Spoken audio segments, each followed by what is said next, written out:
They called him the quiet one, the man who never raised his voice, never fought for attention, and never seemed to matter.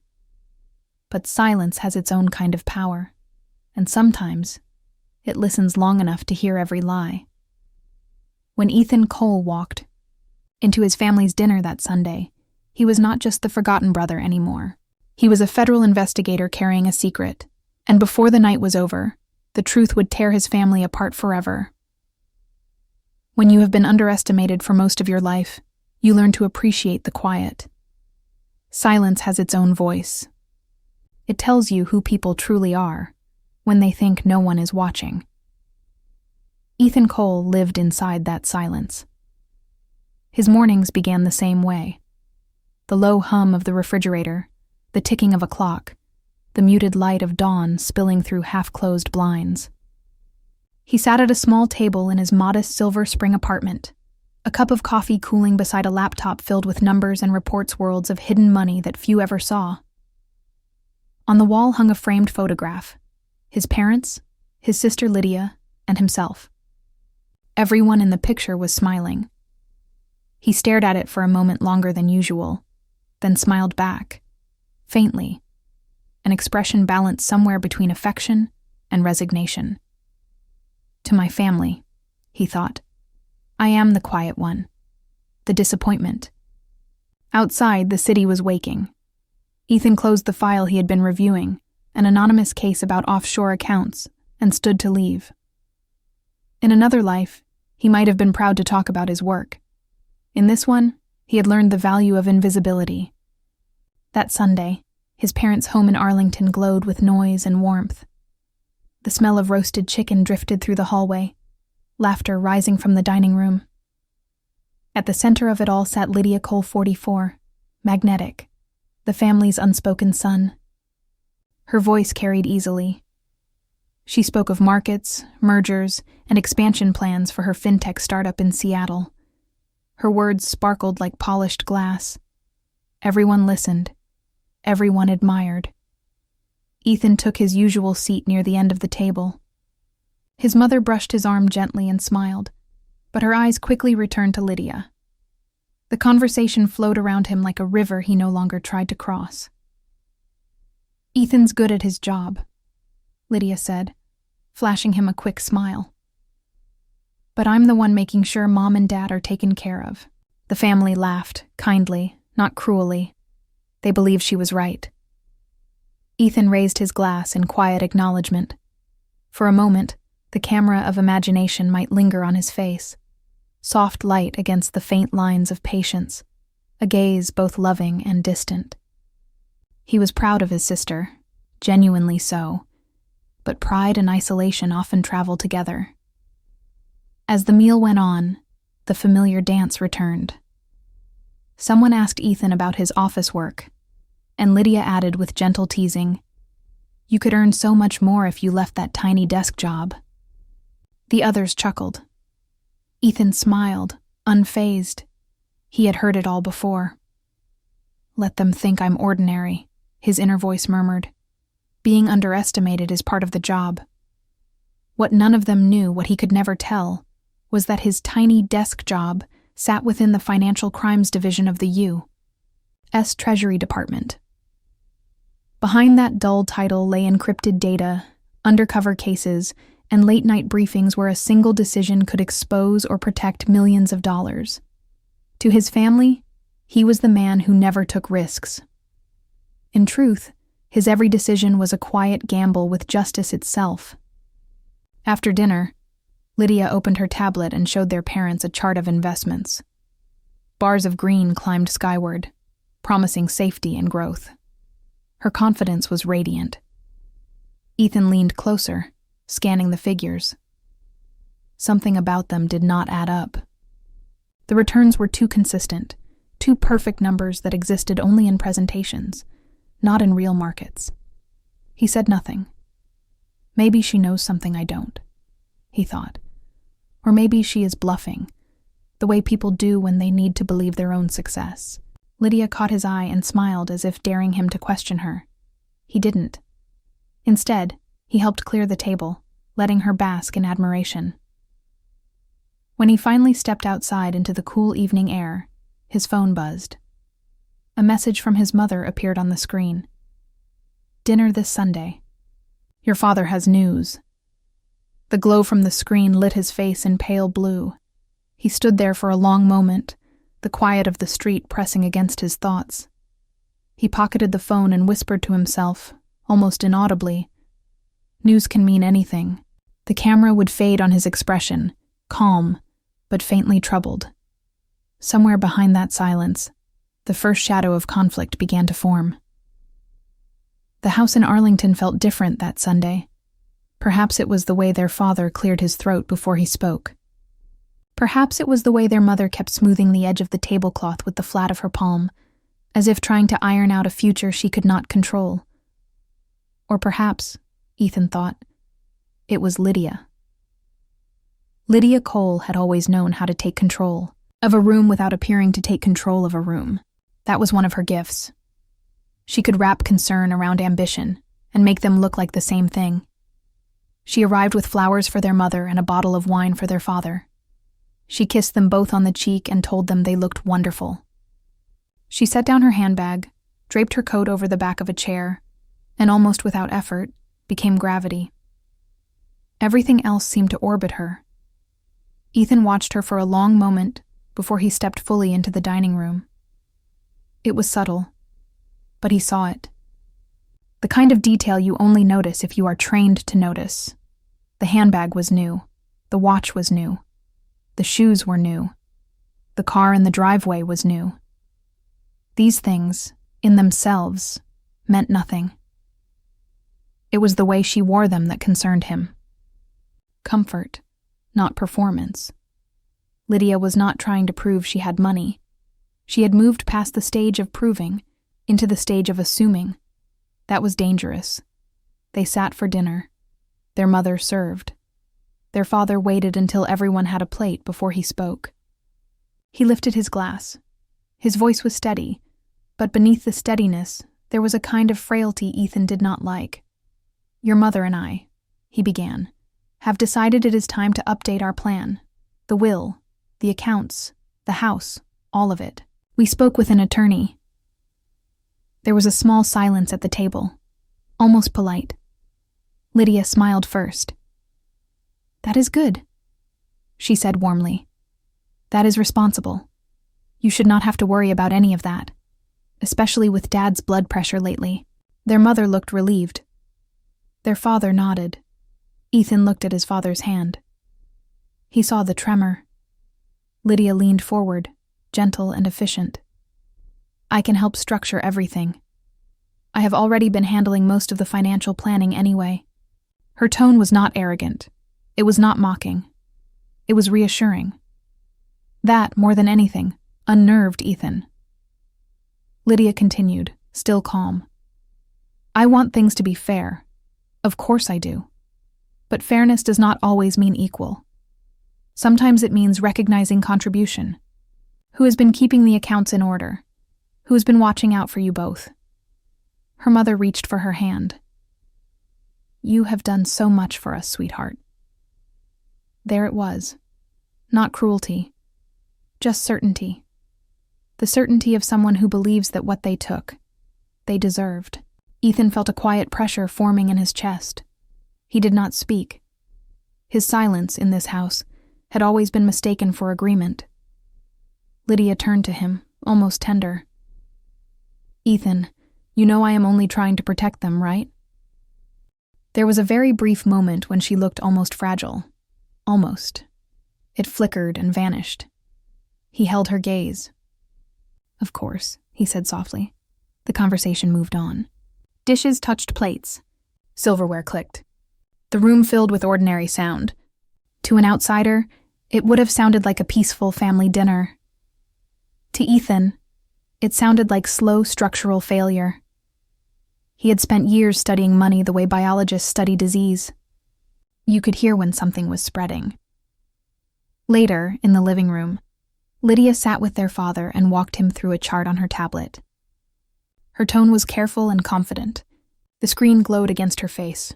Projected growth, projected returns, strong performance, low risk. words designed to calm older parents. Ethan stood nearby, silent, unseen, as if he had blended into the doorway. He listened, and he knew. The numbers were wrong. Not dramatically wrong. Not foolishly wrong. That would have been easy. They were perfectly wrong. They were shaped to reassure, not to reflect reality. They were the kind of numbers people build when their lifestyle has started running ahead of their income. He had seen numbers like that in sworn testimony. He had seen them cracked open in courtrooms. Ethan did not interrupt her. Instead, he watched her hand. Her hand did not shake. That told him more than the numbers did. After an hour, he drove home in silence, without the radio, without distraction. He preferred the sound of the road. It helped him think. His apartment felt unusually cold when he unlocked the door. He did not take off his jacket. He did not sit. He went straight to his desk, opened his laptop, and accessed his credit monitoring dashboard. He did not expect to see anything. He told himself that twice. Then he saw it. There it was, in clean lines and simple text. A new hard inquiry, a recent application, a personal loan approval request, $85,000, in his name. For several seconds, he did not move. He felt his pulse in his throat, slow and heavy. He read it again. And again, the numbers did not change. A quiet, careful voice pushed through the shock. Confirm origin. He opened the details. The funds had been directed to an account that did not belong to him. He checked the routing number. A familiar bank, a familiar city, her city. His jaw tightened. He let out a single breath. Lydia, he whispered. Not anger. Not yet. Something colder. Betrayal does not arrive like an explosion. It settles first as a very still, very clean understanding. He reached for his phone. He opened her contact. His thumb hovered over the call button for a long time. This was the moment in which, in a different life, a brother could call a sister and say, "Why did you do this?" This was the moment in which a family could still pull itself back from the edge. His thumb did not move. He lowered the phone. How do you arrest your own blood? He thought.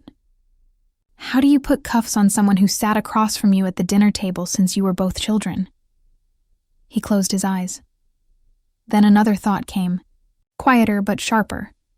But justice does not bend for family. He sat down. He opened an encrypted channel. He requested an internal access log. He traced origination signatures, approval timestamps, and altered documentation. He compared the electronic signature on the loan file with a copy of his own actual signature on file with federal employment records. The match was close, not perfect. Close enough to fool a bank, not close enough to fool him. He captured the packet. He archived it. He built the first entry of a file. Subject, Lydia Cole. Relation, immediate family. Allegation, identity misuse, unauthorized credit instrument, fraudulent loan origination. Case ID, FC 2783. Status, under preliminary review. He stared at the words for a long time. He had opened hundreds of case files in his career. He had never once written the name of someone he loved. He leaned back in his chair and pressed the heels of his hands against his eyes until he saw red behind the dark. He stayed like that for several breaths, steadying himself with discipline rather than rage. Anger was loud. Anger got people hurt. Discipline, on the other hand, built convictions. He lowered his hands. "Do not make this real," he whispered to the empty room. "Not yet. Do not make this real." But it was real. He ran deeper. He found the loan disbursement trail. He traced the first withdrawals, luxury purchases, a large initial transfer to what was labeled an investment opportunity, then smaller recurring payments. He saw the cadence. He saw the shape of stress in the movement of money, late-night withdrawals, rushed transactions, interest hitting faster than expected. He recognized what he was looking at. Not just greed, desperation. That detail cut him more deeply than the theft itself, because desperation, in Lydia's hands, would always be disguised as vision. He could already hear how she would justify it. "I am helping the family. I'm protecting our parents. I am using resources we all share. You were not even using your credit, Ethan. That was what terrified him. Not that she had taken, but that she believed she had the right to take. He opened a secure internal channel and filed the preliminary notice. He labeled the subject as high sensitivity due to the personal connection. He marked the status as escalation likely. His hands shook when he typed that last part. Escalation likely. Those were not words you wrote about your sister, unless you were ready to follow them all the way to the end. He sat back in the dark office. The only light in the room came from the monitor, pale against his face. For a long time, Ethan did not move. He listened to the quiet. He let the weight of what he had just done settle into him, bone deep. It did not feel like victory. It felt like a fracture. His phone buzzed beside him on the desk. A new message from his mother lit the screen. It was simple, harmless, almost. Do not forget Sunday dinner. Your father has something important to say. Ethan stared at the glow of the message. His reflection looked back at him in the black edge of the screen. He looked older than he had that morning. He whispered into the empty air, as if rehearsing a truth he did not yet know how to say out loud. Lydia, he said softly. What did you do? The apartment answered him with its usual silence. But the silence tonight felt different. It felt like the moment just before glass breaks. Sunday evenings had always followed the same rhythm in the Cole family. The table set with care, the house bright with conversation, the sound of glasses and laughter building like a habit too familiar to question. But this evening, something beneath that warmth felt slightly off, like a picture frame hanging just a little crooked on the wall. Ethan sensed it the moment he stepped through the door. The air felt charged, stretched thin, as though the room itself anticipated something it could not name. He placed a small bouquet of tulips on the counter. Lydia was already there, radiant as ever. Her laughter floated from the dining room, polished and confident. "Ethan," she exclaimed, rising to greet him. "We were just talking about you. Sit, you must try this wine." Her voice was music composed, persuasive, impossible to distrust. She poured for him before he could decline. The stem of her glass shimmered under the chandelier, steady and sure. He studied her movements quietly. The gold watch, the diamond ring, the subtle flash of designer fabric, every detail a performance. But behind that glow, he saw the cracks. Moments too perfect. Words rehearsed. Smiles that lasted a second too long. They all sat. Their father began with his usual toast, his voice trembling slightly with age. "To family," he said. "May we always look out for one another."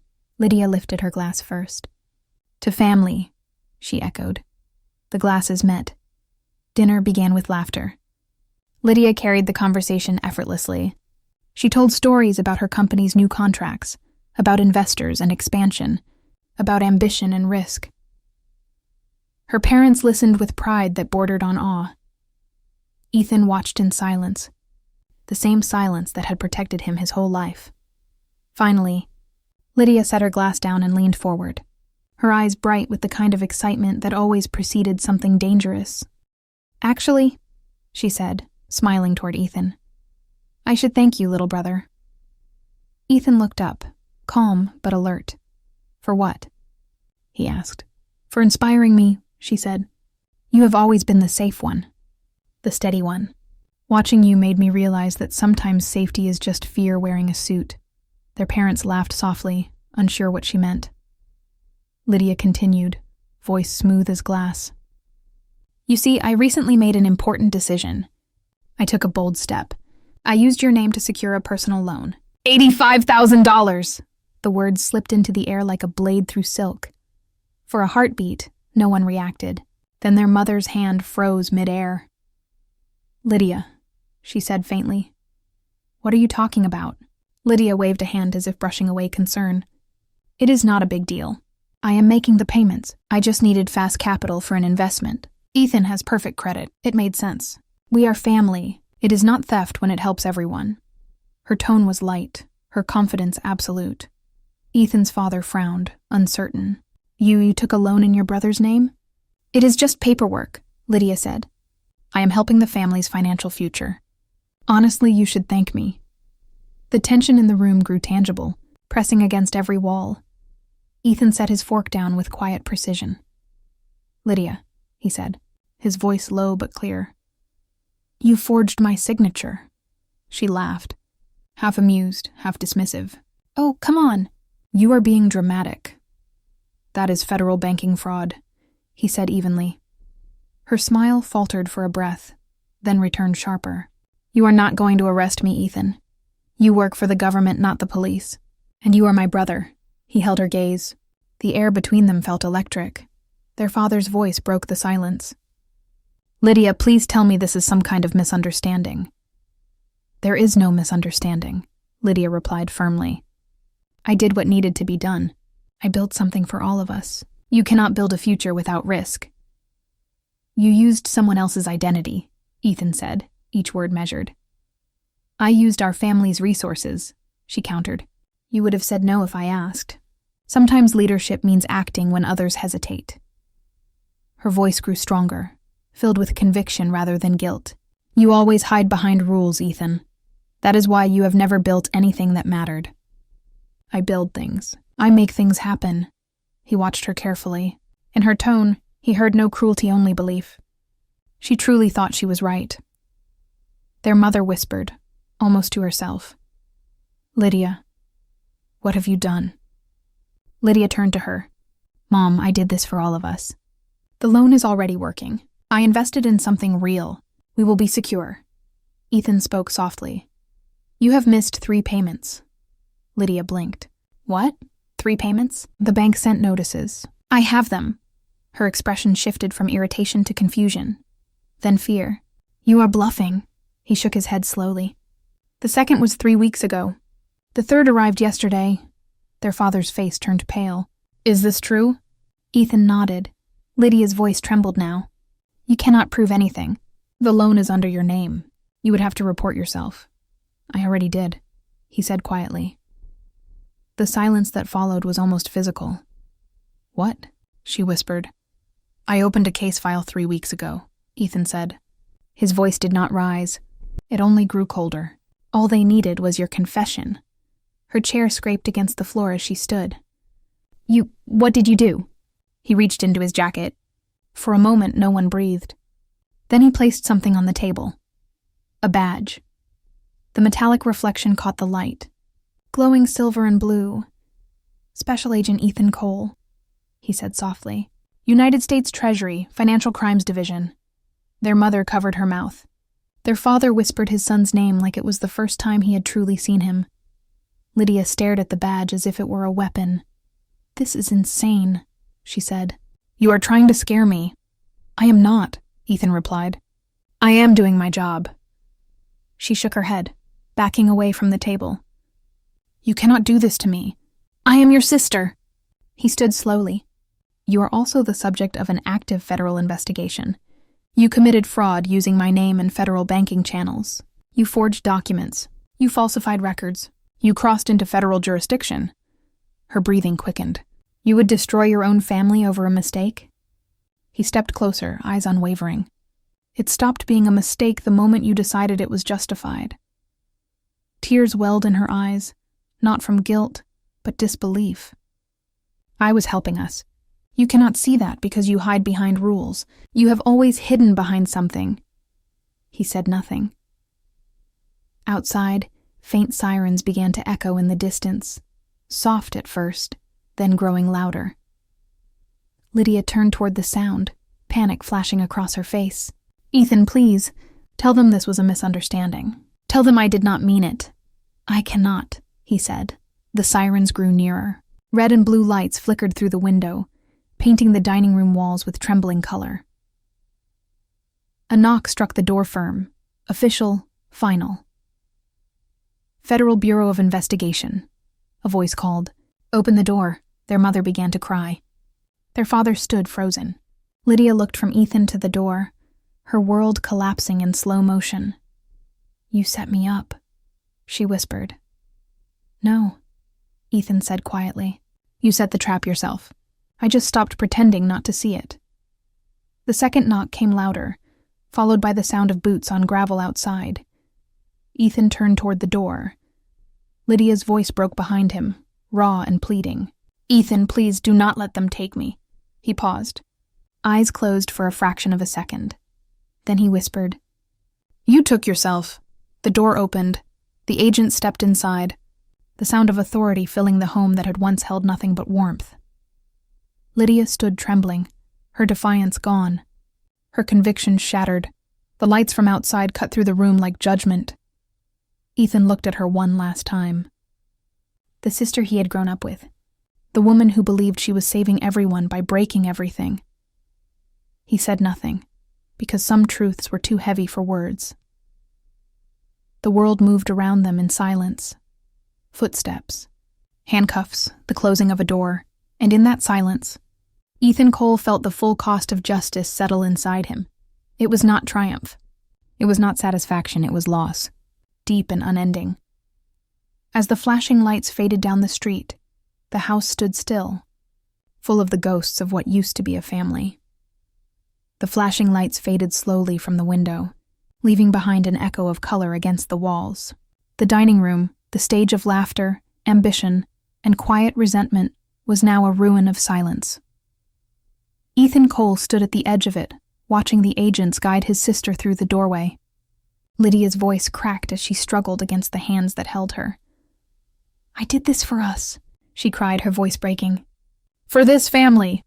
Ethan's reply came almost as a whisper. "You did it for control, not love." For a moment, her eyes met his, filled not with hatred, but disbelief, as though she had been betrayed by the very truth she thought she owned. Then the door closed, and the echo of her words vanished into the night. The sirens receded. The house grew still. Their mother sat at the table, both hands clutching the edge, as if she were holding on to the world itself. Their father's gaze was fixed on the empty chair Lydia had left behind. No one spoke. Ethan wanted to say something, anything that might soften the weight of what had just happened, but there were no words large enough to fill that silence. He turned toward the window. Outside, the last car pulled away, its red taillights cutting through the darkness like a wound that would not close. The following morning, the paperwork began. Bureau protocol was cold, efficient, mercilessly thorough. Ethan signed documents, verified evidence, transferred recordings, and submitted the official statement. Each signature was a blade, each report a mirror. At the field office, a colleague patted his shoulder. "You did your duty, Agent Cole." Ethan's eyes didn't leave the page. "Duty doesn't make it easier," he said quietly. Later, in the dim solitude of his office, he reviewed the case file one last time. Photographs, statements, banking records, all laid out in neat precision. It was an impeccable case, the kind prosecutors celebrated. But Ethan could not look at it without feeling something hollow open inside him. He closed the file and leaned back in his chair. The fluorescent lights above hummed, indifferent. His voice, low and steady, broke the stillness. "I could have stopped her after the first inquiry," he whispered. "I waited to make it undeniable. I let her build her own cage. That was not mercy. That was pride." He pressed a hand against his face, the weight of exhaustion sinking into his bones. He had hunted truth for years, but tonight truth had hunted him. Months later, the courtroom felt colder than winter. The air smelled faintly of paper and fear. Lydia stood before the judge, her wrists bare, her expression stripped of the armor she had once worn. The light from the high windows fell across her face, revealing both the woman she had been and the child she once was. The prosecutor read the charges: wire fraud, identity theft, forgery, financial conspiracy, words that used to belong to strangers. Lydia listened without interrupting. When the judge asked if she wished to speak before sentencing, she lifted her head slowly. Her voice trembled at first, then steadied. "I thought I was helping everyone," she said. "I thought I deserved it. No anger, no denial. Just the quiet bewilderment of someone realizing too late that good intentions do not erase the harm they cause." Her mother wept softly in the front row. Her father sat beside her, eyes hollow. Ethan was behind them, alone. He did not cry. He simply watched the way he always had, the way observers do when emotion must be contained for the sake of duty. When the sentence was read, 8 years in federal prison, followed by 5-year supervised release, the courtroom exhaled a collective silence. Lydia closed her eyes. Her lips moved soundlessly, perhaps in prayer, perhaps in disbelief. As the marshals led her away, she looked back once. Their eyes met. There was no hatred there, only a kind of grief that belonged to both of them. Ethan lowered his gaze. Because justice, he thought, was never supposed to look like this. That night, he returned to his apartment in Silver Spring. The rooms were clean, almost too clean, as if order could erase sorrow. The clock ticked softly in the corner. He placed his badge on the table beside the framed photograph of his family, the one taken long before ambition divided them. In the picture, Lydia's arm was around his shoulder. Their smiles were real then. He sat for a long time, staring at that image, until the colors blurred. The badge caught the light from the street. Silver and unyielding, Ethan spoke softly, his words more breath than sound. Justice costs more than money. It costs pieces of your soul. And sometimes, it costs the people you loved most. He leaned back in his chair, the quiet of the room surrounding him like water. Outside, the night pressed against the window. Cars passed distantly, their lights flickering across the glass like ghosts of a life still moving forward. Ethan closed his eyes, and for a moment, he saw the girl Lydia had once been, the one who believed in his quiet strength, who told him he was smarter than he thought, who laughed without calculation. He wondered when she had vanished. He wondered if he had noticed soon enough to stop it. The questions lingered like a heartbeat, steady and endless. In the silence that followed, Ethan reached for the photograph again.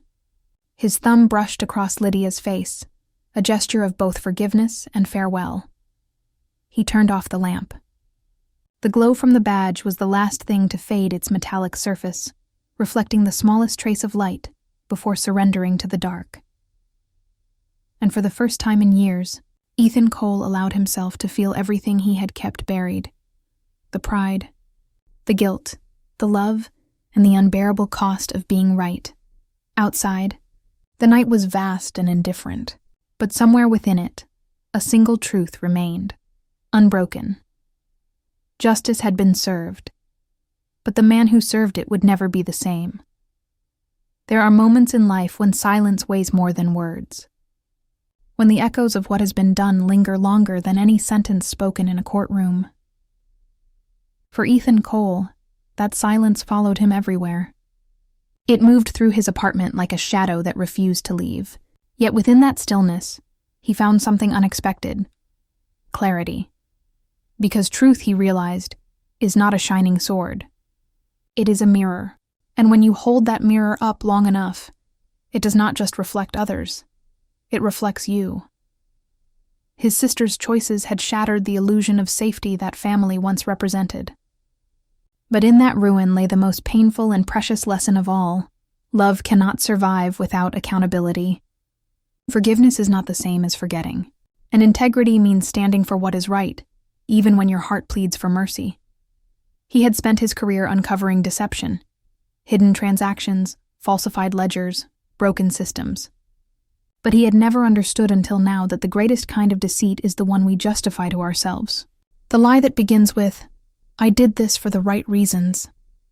Perhaps that was Lydia's tragedy. Not that she was evil, but that she believed she was entitled to good, that she mistook success for worth and control for care. And perhaps Ethan's tragedy was that he waited too long to see the storm coming, that he believed silence was a form of peace, when in truth, silence is often a slow betrayal. As he looked once more at the family photograph on his desk, he saw not only loss, but balance. Justice had taken something from him, but it had also given him something back, a truth uncorrupted. And maybe that, in the end, was enough, because the world does not reward the loudest voices or the brightest masks. It remembers the ones who stand quietly for what is right, even when no one is watching. So, if you have ever been underestimated, if you have ever been made to feel small for choosing integrity over convenience, remember Ethan's story. Strength is not measured by victory, but by what you are willing to sacrifice for the truth. Every choice we make writes its own verdict, and every silence we keep becomes a sentence of its own. If this story resonated with you, if it stirred something beneath the surface, share your thoughts below. What would you have done in Ethan's place? And if you believe stories like this matter, stories of justice, conscience, and the quiet courage it takes to do what is right, stay with us. Subscribe, so you never miss the next one. Because sometimes the most powerful stories are not about heroes. They are about ordinary people who refuse to look away.